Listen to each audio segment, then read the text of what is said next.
अभी हम पढ़ने जा रहे हैं about respiratory distress in newborn's. ठीक है, तो हमारा प्री टर्म के अंदर क्या होता है, आरडीएस होता है, रेस्पिरेटरी डिस्ट्रेस सिंड्रोम जिसको हम बोलते हैं।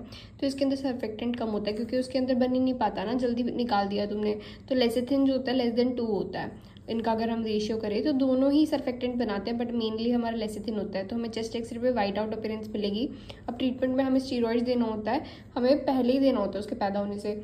तो हम डेक्सामेथासोन देते हैं 6 मिलीग्राम, बीटा देते हैं 12, कैसे लर्न करें, B4 12। तो 12 और ऐसा ही याद करना है कि इनका मल्टीप्लाई जो है 24 आए, तो तुम्हें ये डोजेस भी याद हो जाएंगी। अब देखो कम डोज दे रहे हो तो गैप ज़्यादा हो सकता है। ठीक है, 24 आवर्स हो जाएगा, उसमें कम गैप रखना है, 12 आवर हो जाएगा। एपनिया प्रीमेच्योरिटी जो है ना, डायग्नोसिस ऑफ एक्सक्लूजन है, बिकॉज इसमें हमें ना तो चेस्ट एक्सरे पे कुछ मिलेगा, एपनिया होगा more than 20 seconds.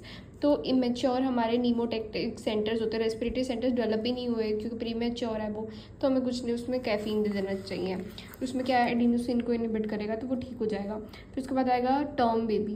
Term baby में क्या होता है, कई बार ट्रांजिएंट टेकिपनी होता है। जो LSCS से बच्चा पैदा होता है ना, तो उसमें सिंपैथेटिक हमारा कुछ यूज ही नहीं हुआ। जब एक छोटे से होल से बच्चे को निकालोगे तो उसका बहुत ज़्यादा फाइट एंड फ्लाइट रिस्पॉन्स होगा, बट LSCS में तो आराम से सो रहा था और उसको तुमने निकाल लिया, तो सिंपैथेटिक एक्टिविटी हमारी इनएक्ट चैनल पे काम ही नहीं कर पाई, जिसके कारण हमारा थोड़ा फ्लूइड रह जाता है। तो फ्लूइड रह जाता है तो हमें पल्मोनरी एडिमा में क्या मिलता है, वैसी चीज़ें मिलेंगी, लेकिन ये सेल्फ रिजॉल्विंग होता है। कोस्ट्रोफ्रेनिक एंगल में फ्लूइड मिलेगा, फिशर के अंदर मिलेगा, बैटविंग अपीयरेंस को सनबर्स्ट भी बोल देते हैं।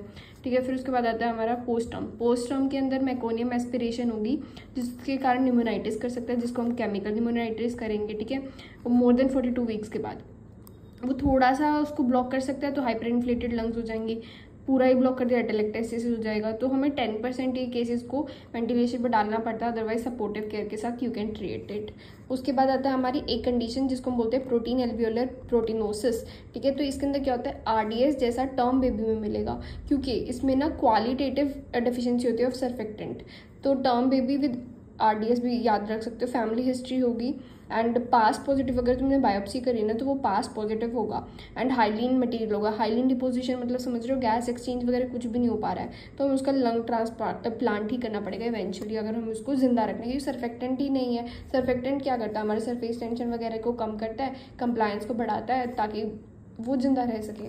ठीक है, तो प्री टर्म में RDS, apnoea of prematurity and ये सेल्फ रिजॉल्विंग हो गया। पैप को याद रख लेना। पोस्ट टर्म के अंदर मेकोनियम एस्पिरेशन, ईजी है। Thank you.